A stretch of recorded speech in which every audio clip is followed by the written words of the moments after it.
ago today, I'm sure you all remember, 51 years ago today, I went to one of my earliest rallies like this, calling for justice and truth. 51 years.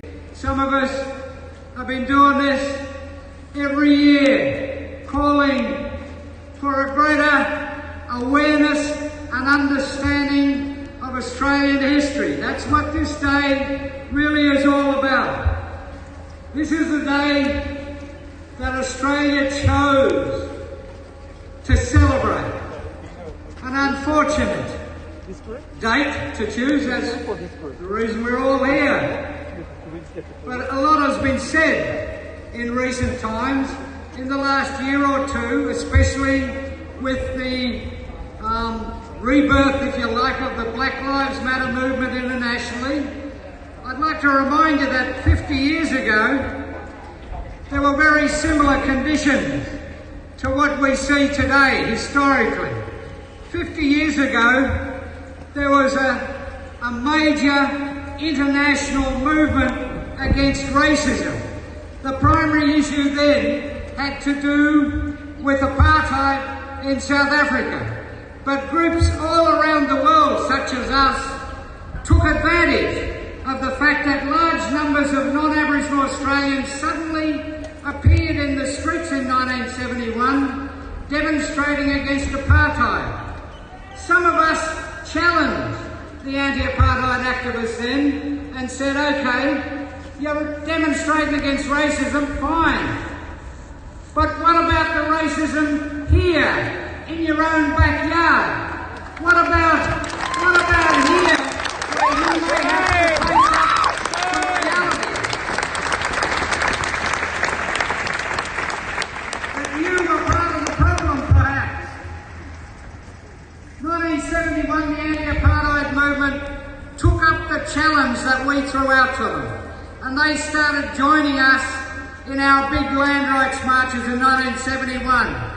It was the size of those rallies that made the government in Canberra nervous and led directly into the legendary Aboriginal Embassy demonstration of that period. Now,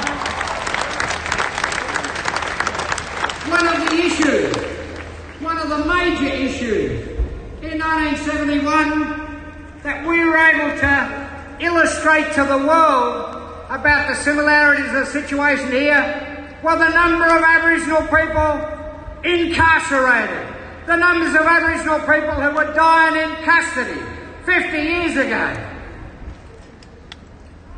Nothing's changed, folks.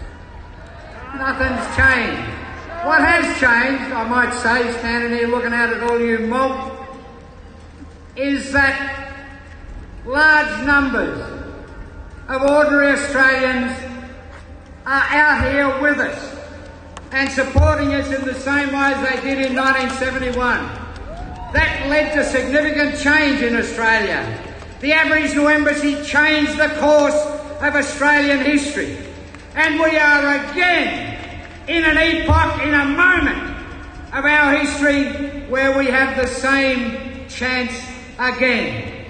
The Black Lives Matter movement is not going away here or overseas.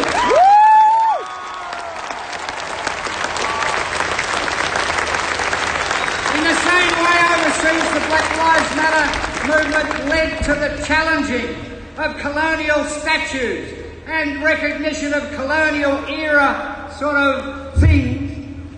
The same happens here. In 1970, Captain Cook's Cottage, which isn't Captain's Cook Cottage, down here in the gardens, got graffiti by Aboriginal people calling for justice. Here we are 50 years later, still calling for justice. We still don't have justice, but we've got a better opportunity now, at this moment in history, to really affect and bring about change.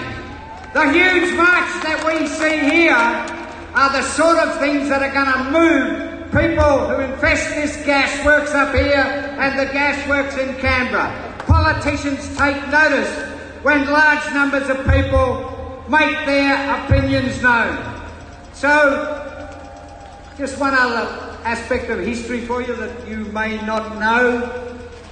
The very first national campaign against police brutality to Aboriginal people in Australia occurred in 1934.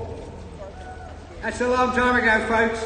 The same problems, the same issues are here today. The greatest indication of our status in Australian society are the incarceration rates of our people. More Aboriginal people are more jailed than any other people on earth. We must take the opportunity that the international global movement against racism and colonial things, we have to take advantage of these times. I'm not going to be here next year maybe, or the year after, but it gives me hope seeing the numbers of people that turn out to these Invasion Day demonstrations in Melbourne. It gives old blokes like me a little bit of heart. And we know, it gives me the understanding that we will win, folks. We will succeed.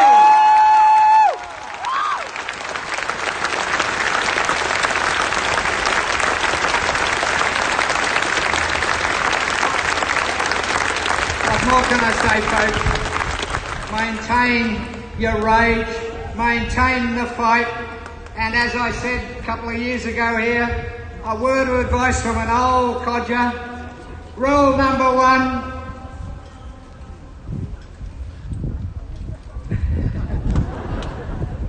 all politicians, except Lydia Thorpe, all politicians are lying bastards, except Lydia Thorpe.